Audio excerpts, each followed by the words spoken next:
নমস্কার, আমি নান্টু ঘটক বলছি। কোথা থেকে বলছেন? ও, হালি শহর থেকে। আচ্ছা বলুন। হ্যাঁ, মেয়ে দেখে দিতে হবে?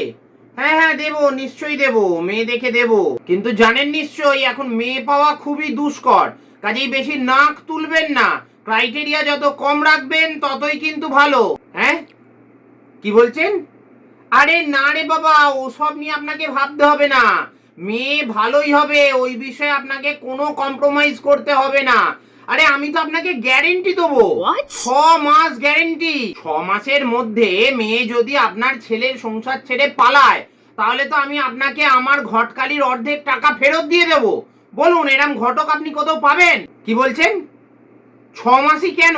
আরে বাবা, এখনকার দিনে 6 মাস একটা বিয়ে টিকে যাওয়া মানে সেটা তো বিশাল ব্যাপার। এটা আপনি বুঝছেন না কেন? আর তাছাড়াও যখন মোবাইল টোবাইল কেনেন তখন যেগুলোই চাইনিজ মাল সেগুলো তো 6 মাসই গ্যারেন্টি দেয় নাকি?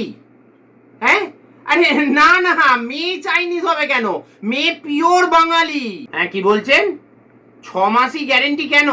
আরে বাবা, বিয়ের 6টা মাস না কাটলে কোনো মেয়ে তো আর ডিভোর্স ফাইল করতে পারবে না। সেই জন্য আমি 6 মাস গ্যারেন্টি দিচ্ছি। 6 মাস তো বিয়েটা টিকবেই। যাকে বলুন, আপনি কেমন মেয়ে খুঁজছেন? মানে চাকরি করা নাকি সোশ্যাল মিডিয়া ইনফ্লুয়েন্সার? হ্যাঁ, ঘরোয়া? আরে আপনি কোন যুগে পড়ে আছেন মশাই? ওসব ঘরোয়া মেয়ে এখন আর পাওয়া যায় না। ওসব তো ডাইনোসরের মতন লুপ্ত হয়ে গেছে। শুনুন দাদা, আপনাকে আমি মিথ্যে আশ্বাস দেব না, ওসব ঘরোয়া হবে না। তবে এই মুহূর্তে দুটো ভালো মেয়ে কিন্তু আমার হাতে আছে। একজন ভালো রান্না জানে আর একজন ঘরকন্নার কাজ বেশ গুছিয়ে করতে পারে। তা কোনটা দেখাবো আপনাকে বলুন? হ্যাঁ, না না না, আরে বাবা, দুটোই একসাথে আজকের দিনে আপনি আর পাবেন না। যে ভালো রান্না জানে বলছি না, সে ইউটিউবে একটা রান্নার চ্যানেল খুলেছে, বুঝতে পারলেন? আপনার বাড়িতে বিয়ের পর এসে সে ভালো মন্দ রাঁধবে আর ইউটিউবে সেই সব ভিডিও দেবে। তবে আপনারা কিন্তু এই রান্নাগুলো খেতে পারবেন পরে। আর যে ঘরকন্নার কাজ গুছিয়ে করতে পারে বললাম না, সেই মেয়েটা ডেলি ব্লগিং করে, জানেন তো?